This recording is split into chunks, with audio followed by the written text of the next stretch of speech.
Le présumé désormais recherché ou poursuivi par la haute cour militaire, Joseph Kabila a parlé, non pas pour construire, non pas pour s'excuser, mais pour tenter une ultime manipulation. Comme on jette un filet dans un pays qu'on a longtemps capturé. Il est revenu le visage grave, la voix lente mais le cœur rempli de duplicité. Il nous a présenté ce qu'il appelle un pacte citoyen, en 12 points. Mais ne nous y trompons pas, ce n'est pas un pacte, c'est un piège. Ce n'est pas un programme, c'est de l'offensive politique, déguisée après son échec. Le plan principal, c'était la déstabilisation violente de notre pays par le M23 et l'Alliance Fleuve Congo. Et avec en pont le Rwanda et leur relais interne, avec Corneille Nangaa en tête de file. Je voulais vous parler un tout petit peu par rapport à cela de l'héritage dont a bénéficié le président de la République, Félix Tshisekedi.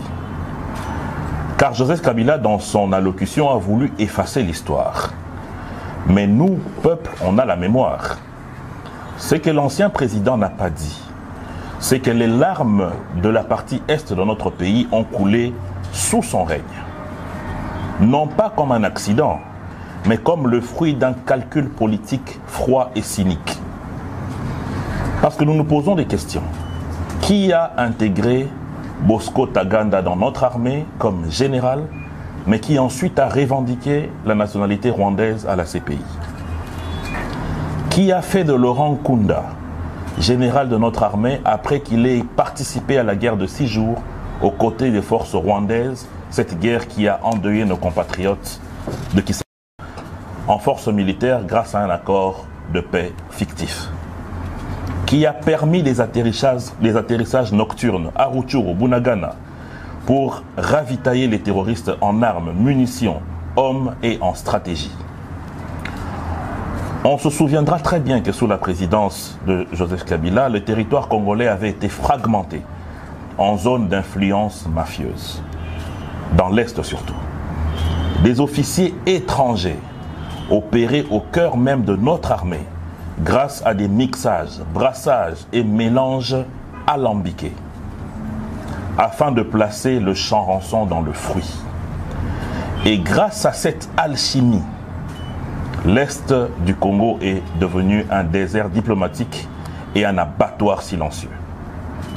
Et aujourd'hui, il ose se présenter en sauveur. C'est de l'impudence absolue.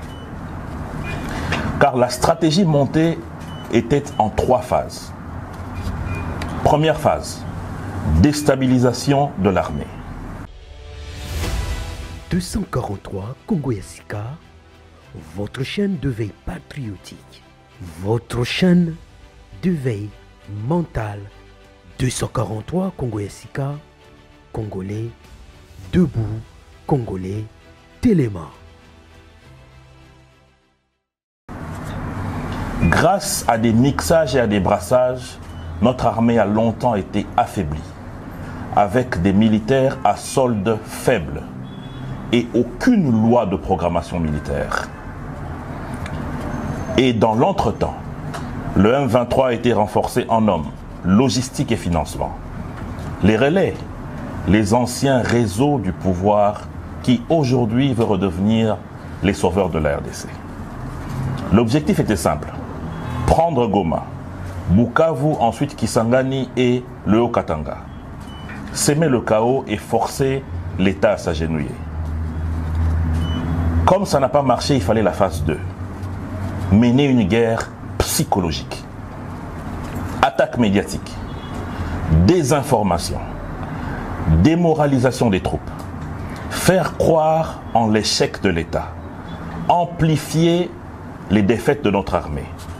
Saper la confiance populaire. Attiser le séparatisme et le tribalisme.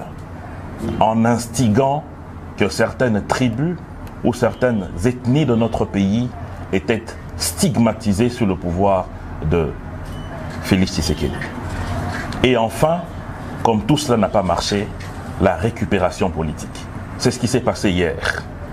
Après l'échec militaire, bien sûr, grâce à la résilience des FARDC et à la diplomatie agissante de Félix Tshisekedi, Joseph Kabila revient en sage. Il appelle au dialogue, il appelle au pardon, il appelle à un pacte citoyen. Mais ce pacte est le camouflage de l'échec d'un plan machiavélique qui avait aussi pour aboutissement l'anéantissement de l'État que nous connaissons aujourd'hui et même pire, atteindre à la vie de l'actuel chef de l'État. Malheureusement pour eux, les preuves sont claires et l'État est resté debout. Pendant 18 ans, nous étions là et nous l'assumons. Béni saignait. L'Est de notre pays avait plus de 120 groupes armés. Ituri brûlait. Les Mororo ravageaient des espaces entiers pour s'aimer le chaos. Les Ema et les Lendu se rentraient dedans, sans une vraie intervention de l'armée. Et quand l'armée demandait des ordres, il y avait négociation des postes avec les infiltrés. Lorsque les Congolais étaient chassés du Congo-Brazzaville, lorsque les Congolais étaient chassés de l'Angola, la seule réponse à l'époque c'était le silence.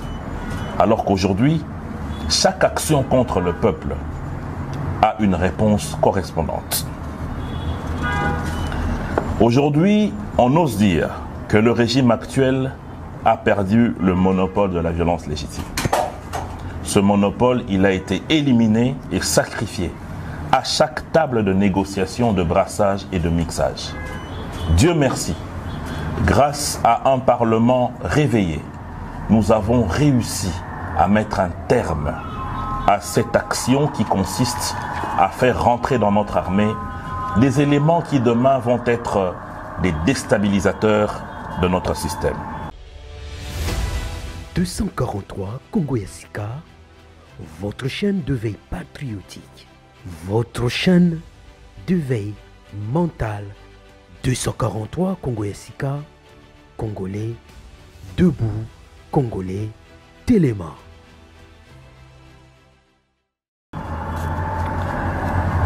Face à l'héritage toxique de l'ancien régime, Félix Tshisekedi a choisi la fermeté.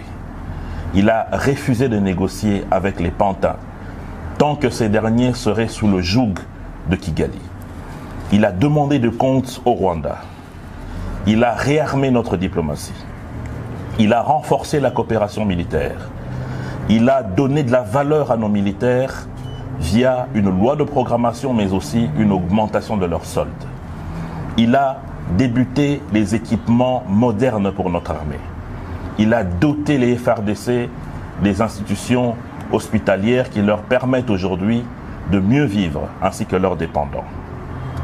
Et il a aussi permis le retour de la RDC sur la scène internationale. Ceux qui l'attaquent aujourd'hui ne veulent ni la paix ni la réconciliation. Ils veulent la revanche, ils veulent le retour au pouvoir. Ils veulent l'impunité. Ils veulent reprendre le contrôle de l'appareil de l'État. Non pas pour le bien du peuple, mais pour le bien d'une engeance. Et pour mieux revenir, ils ont trouvé un cheval de Troie, un pacte social porté par les évêques. Et pourtant, nous avons des déclarations claires de Monseigneur Fulgence Muteba qui soutient que ce qu'ils ont eu à mener comme action en termes de contacts diplomatiques a entre autres été soutenu par le Rwanda, pays agresseur de la République démocratique du Congo. Comment peut-on faire confiance en une telle démarche alors que cela contient un élément nocif qui est le soutien et l'apport de Kigali? Et on se demande bien, depuis quand est-ce que Joseph Kabila croit aux évêques? Nous nous rappelons ici, nous étions là et nous l'assumons. Comment est-ce que ces évêques étaient gazés dans leurs églises puisqu'ils devaient organiser des marches citoyennes?